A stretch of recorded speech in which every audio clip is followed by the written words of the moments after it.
Hello, ladies and gentlemen.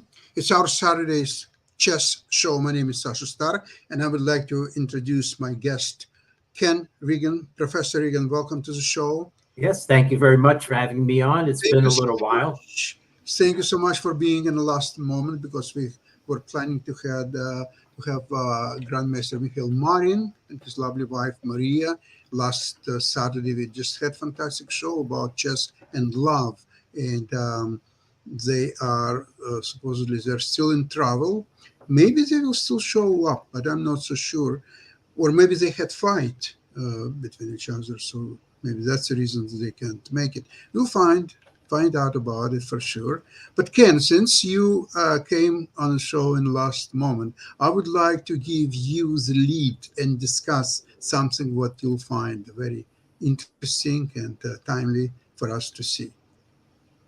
Okay, well, I mean, I've been doing my usual following of chess tournaments, although not as much apart from the need to monitor games because I've been extremely busy. It's toward the end of my university term, and I'm teaching a very difficult course with 175 students and infrastructure that is glitchy, programming language I've never used before. All of those, all of those travails. And in fact, I'm exactly at this moment in another window writing about a nasty pitfall with iterators in this language behaving differently from iterators in C++, standard programming language. So, so things like that. Happily, nothing so nasty in chess tournaments.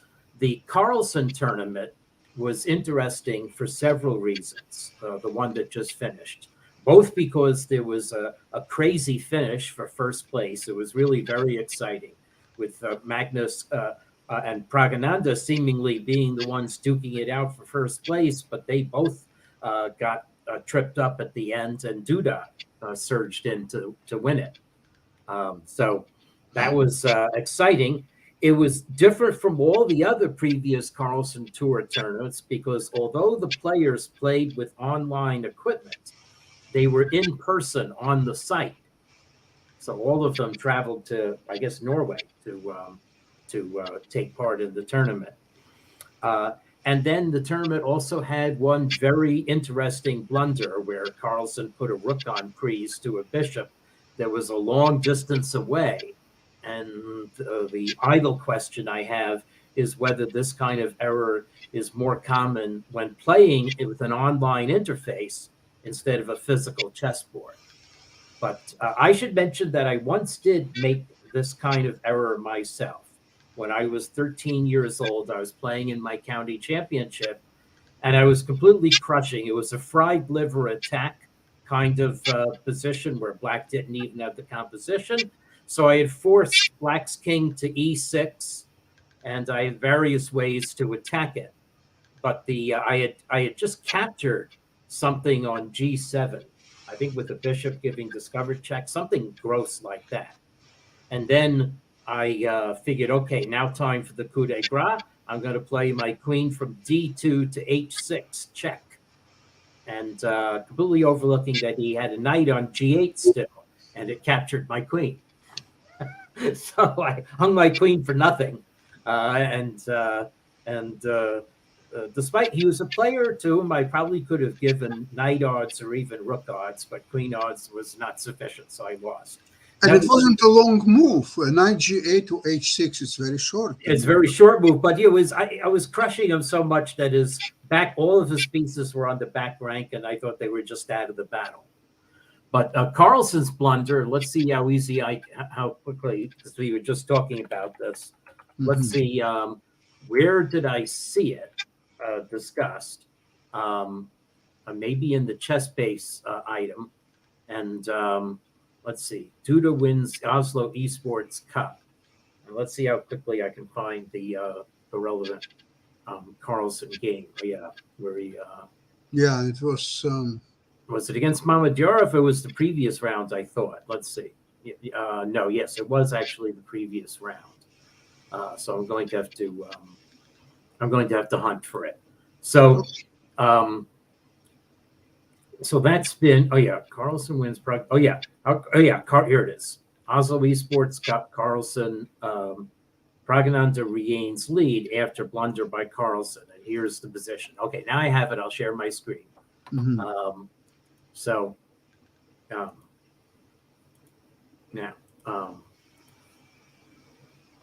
whoops, let's see. I am sharing my screen. Okay, so far it's just us. Now, okay, now it has gone like that. So here we go now to my browser. Let's see if I, oh yes, in this window. Okay, so this is the position. Magnus playing white. It's a very complicated position. It is. White is, white is it's dynamic chances for both sides. But in this position, Carlson played rook to a2. It's a very logical move. It ties the pins the bishop, and if it wouldn't be bishop on g8, actually it would be a very strong move.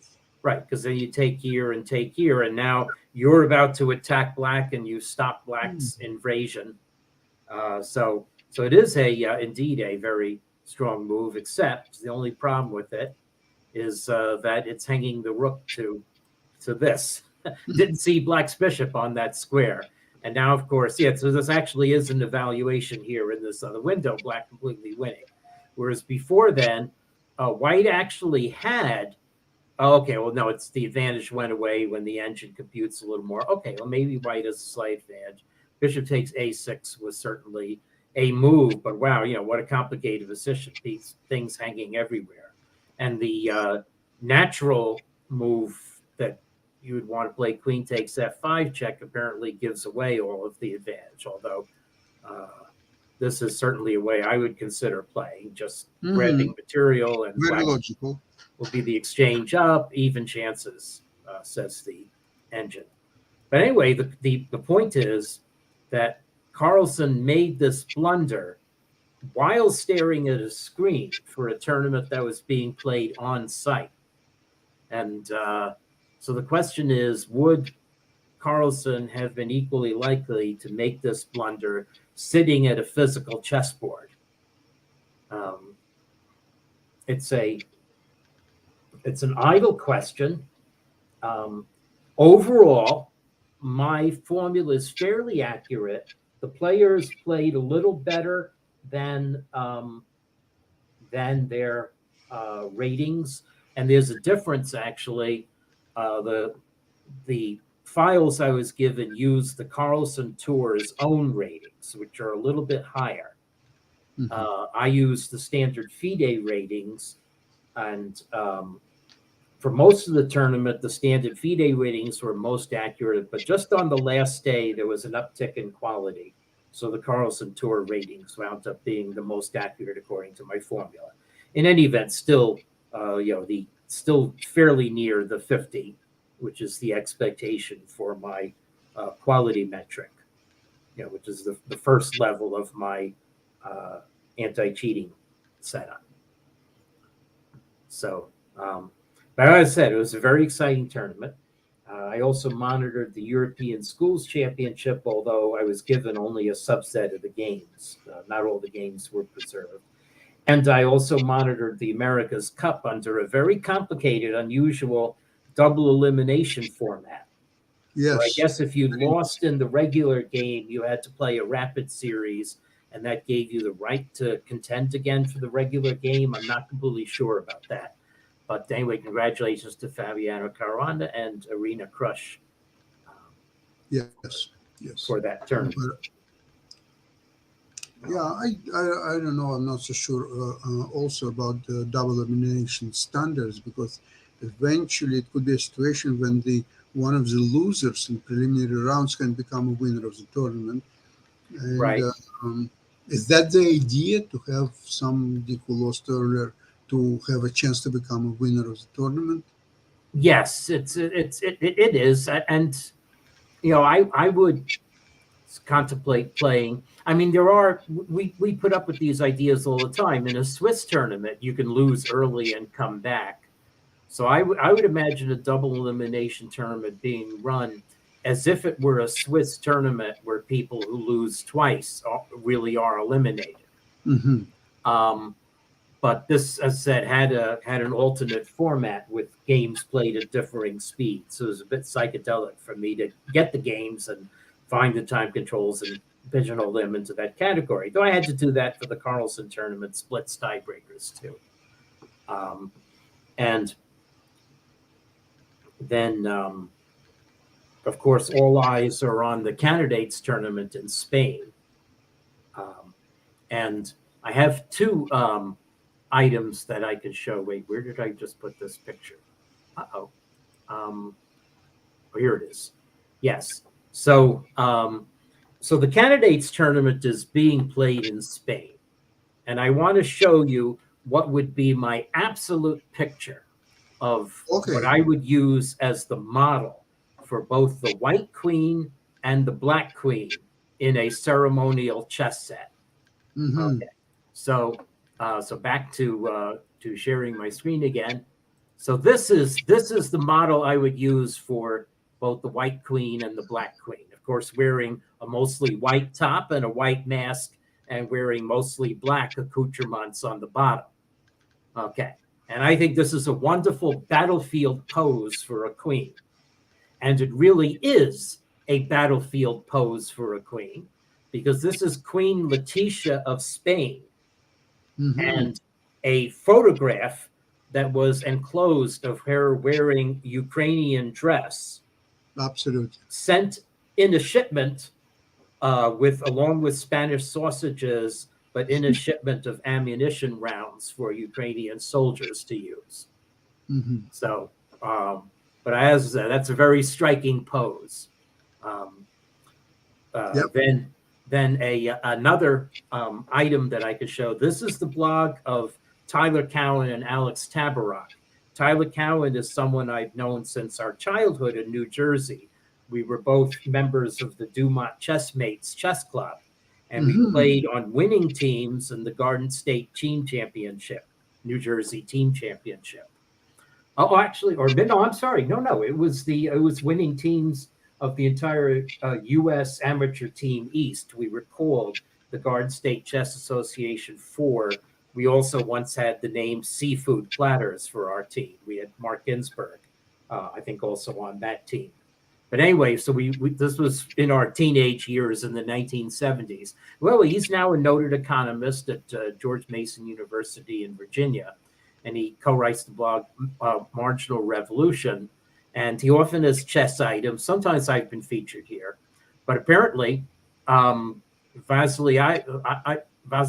Ivanchuk was breaking down his blitz game against Magnus Carlsen while streaming as air raid sirens went off in Kiev.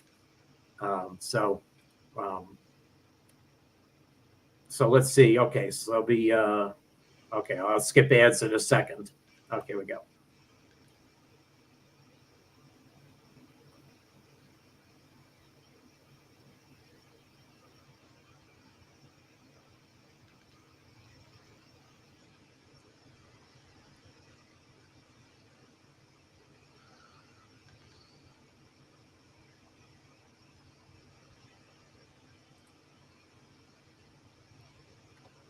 So Ivanchuk is white?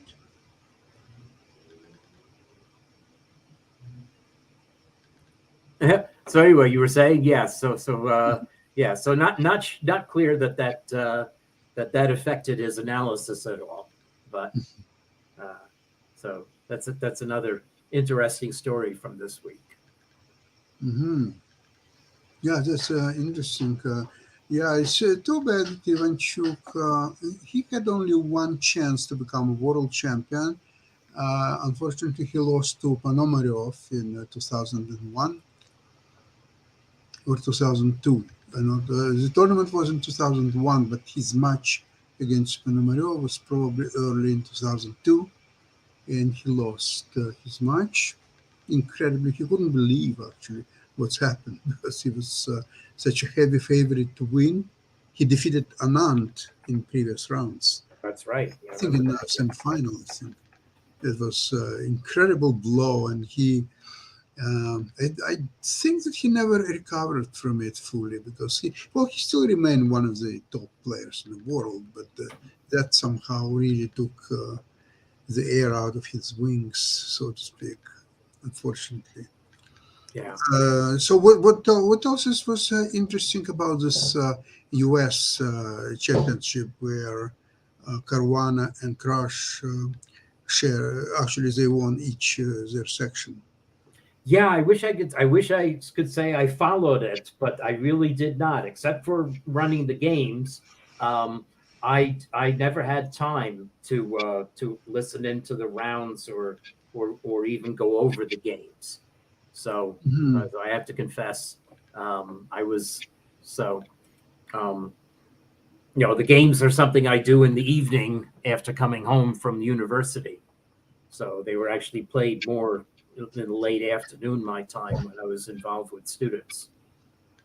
Ken, what I have a strange feeling that from the previous times, many years ago, there were some marquee tournaments like Bled 1961 or Avra 1938 Mhm. or some great, all this, it was like Wimbledon of chess, Linares tournaments. Mhm. They had all the top 6 or 8 players in the world.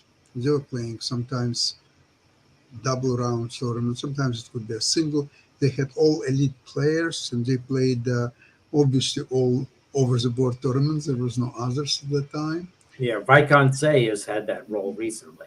Yeah, but that's right. And they had a unified time control at the time, same rules, and those were like Everest of chess at that time when these tournaments were played. Now they're playing.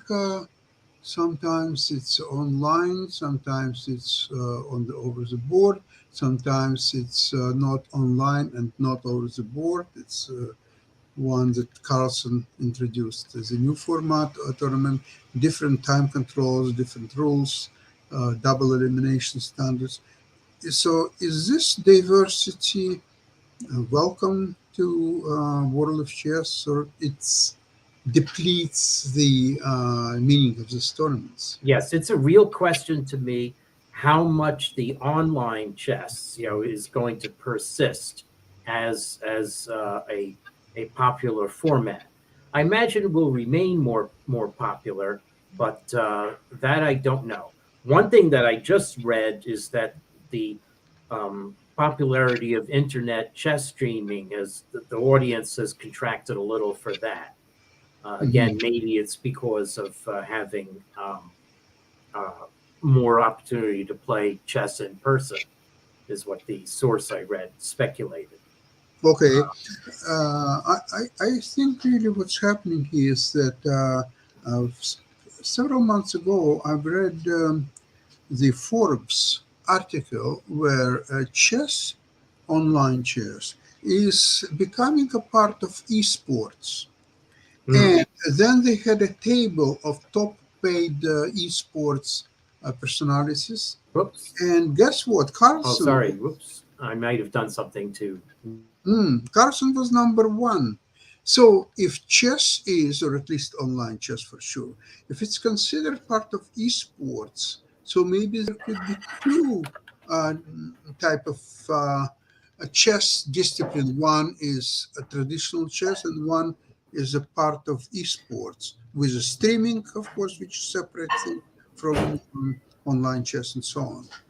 What do you think about this? Yeah, it probably will be um, that there will be more diversity. Uh, I'd like to see, of course, in-person chess, resurge, um, and um, let's see.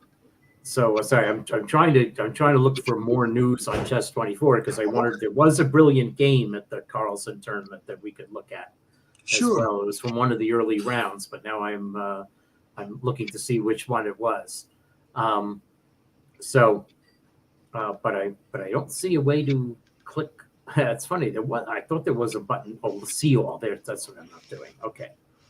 All right. So let's see all, and then I have to get back um, further. Okay, click this one further down, and um, And generally, do you think that quality of chess in early rounds is somewhat higher than in the later rounds? that's another issue, that I sometimes experience that on the fly. I will tell you that when you've had consecutive days of rapid, so for the Grand Chess Tour rapid tournaments for a while, I Mhm. was observing the quality being higher on the first day than on the third day of the rapid. It was Mhm. never easy for me to tell apart the 2 days of the blitz, but that hasn't been the case so much recently, whether with the in-person or the online tournaments, Mhm. and that so it's one of a number of things that where I'm not sure that they are solid enough to draw scientific conclusions. Um, yeah, it's funny. I'm sorry. I'm not. I should have looked to find this game. There is something I can show. I can Okay. show you my results from the Reykjavik Open. Okay. That's certainly a successful case of an in-person tournament, which had most of the people, including I think several from Ukraine, or am I confusing that with the European individual? I might be confusing it with that. But this is another case where, for me, there was not a whiff of any possible cheating in the tournament. And that's why I think it's perfectly fine for me to show you my spreadsheet of it. There's almost no gray here at all. So gray, that's a gray 2.32, but that's still not really unusual. And there's almost very little gray. You should get some. Should be 1 in 40 players. So if I have 250 players in the game, I should have 6 or 7 with at least some 2 sigma results in any one of these columns. Okay, there's 2. There's 3, and there's a fair chance of getting that's over 2.5, but that's really it. Mhm. And then the main thing here, so the main thing I still want to talk about is, first of all, this is the overall quality metric of the tournament. The average rating in the tournament was 1970, basically. I'm not sure. Let me see if I can make this a little bit larger. Although a Mhm. lot of, let me zoom in a little bit. If I zoom to 200, that's going to be too much, probably. Well, that's good for this little. Okay. Now you can at least see Yeah, now some. you can definitely see the numbers. Okay. Okay. So first of all, this is the average rating in the tournament based on current FIDE ratings. There were a few unrated players whose ratings I filled in. Mhm. Then Okay. this is the average of my adjusted ratings. Mhm. Where, however, though, this is the true average because I always add 25 extra for slack when I'm doing cheating tests. So my adjusted ratings were averaging 2043, Mhm. and the performance was in between. So it's possible my adjustment was a little too much, and that could be partly because Iceland has a lot of players that are getting more chance for their rating to mix because they've been able to play each other more once COVID got controlled on the island. That could be part of it. And at any rate, this number was a little closer to my adjustment since the average FIDE rating. And at any way, this number was above the average FIDE rating by 43, 45 points.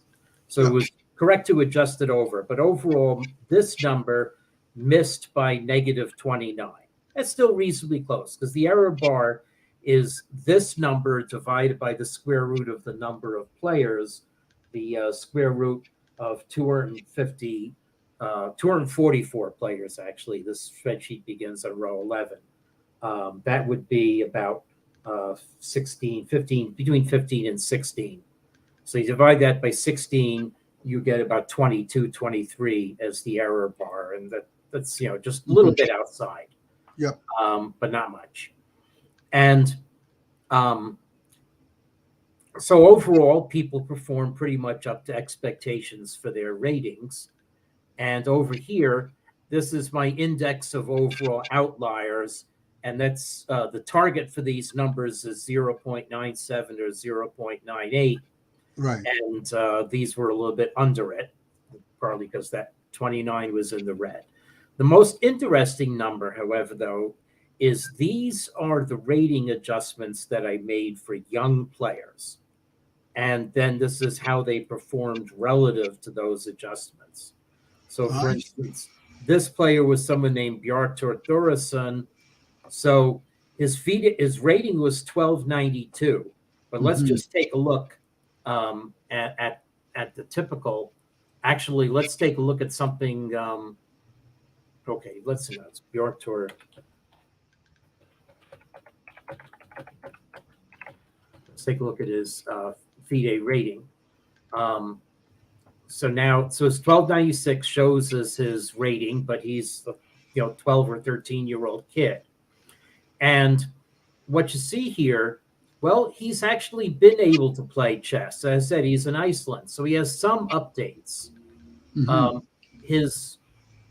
His rating is flatlined. Okay, I don't know why this chart shows him as having been at 0, but for a lot of players, they have a high up arc and then flatline during the pandemic because they didn't play any chess. And my formula estimates that the up arc would continue. But that may not be the case for him because he's had a chance to play in Iceland, and 1300 might be a good stable measure of his strength. So my formula is giving him 1800 might be quite excessive. In fact, he objectively performed closer to or under 1100. Now let's see, however, though someone where I adjusted and the player did play more highly. I guess let's see. We'll go with this 301 and 471 player. So that would be William Sunburg. Okay, so let's take a look at William Sunburg.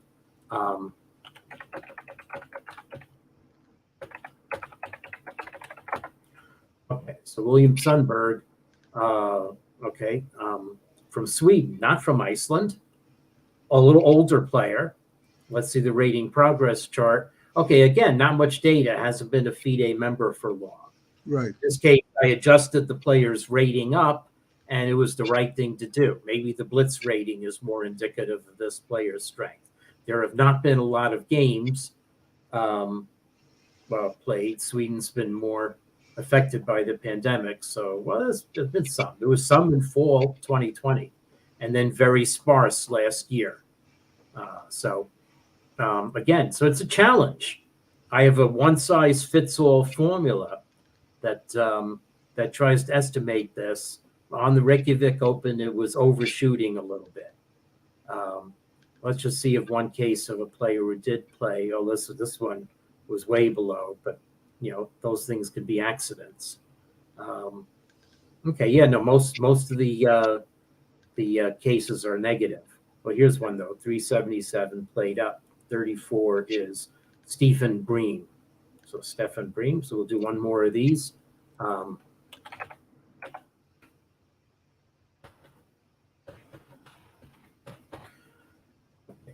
See, Bream FIDE I meant to put on that. Okay, so this person is again from Iceland. Okay, it's a more established rating, older player. This is the pandemic flatline. So now it's a question. He was definitely on an up arc, and then the pandemic starting here. So he had one down tournament before the pandemic, and then no chance to play, and then couple of tournaments, but has been down. So has the lack of in-person chess turned him away from the game? Am I right to estimate that his potential in a big tournament like the Reykjavik Open is more accurately reflected by this kind of up arc? The May rating list just came out. Okay, so he had a little bit of an uptick from the Reykjavik Open, but not a huge one. But my formula, however, was estimating his strength at being close to 2,400. In fact, okay, I mean, if you take this arc of a player, a talented junior player who was only 15 at this point, you would expect that this person would go on to become an international master.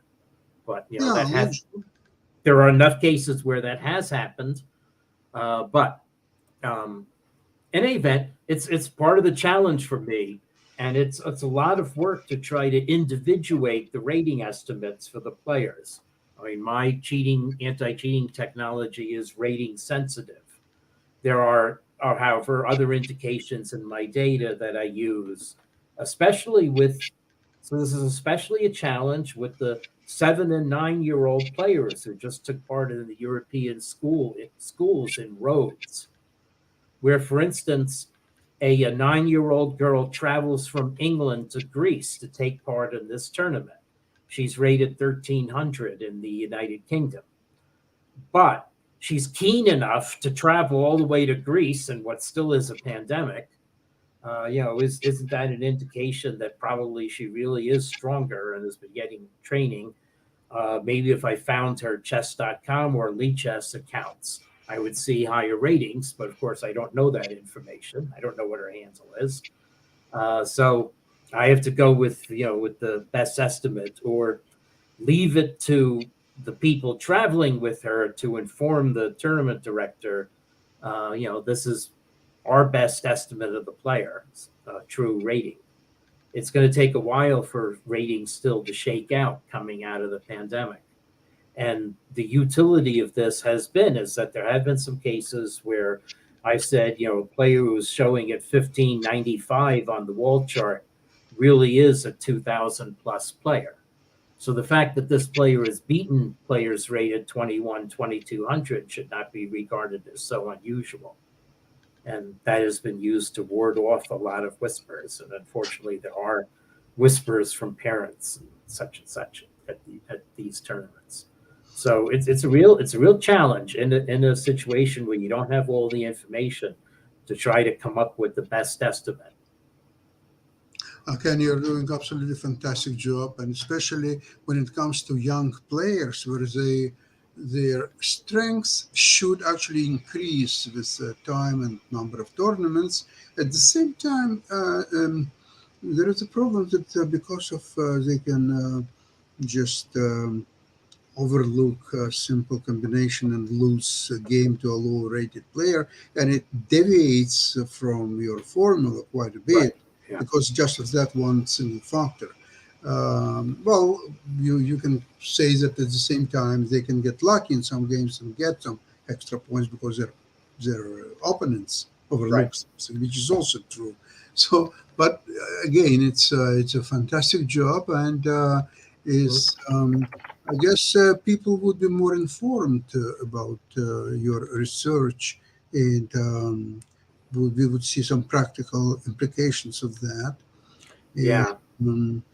Yeah. I'm hoping over the summer I have more time to develop this. I've been pretty blot out during the school year. So, okay. Yeah. Ken, thank you so much for participating in today's extremely informative and unique program. Thank you so much, Ken. And we are going to see you again, hopefully next week. Okay. Yeah. Thank you, everybody. All the right. best, and bye-bye.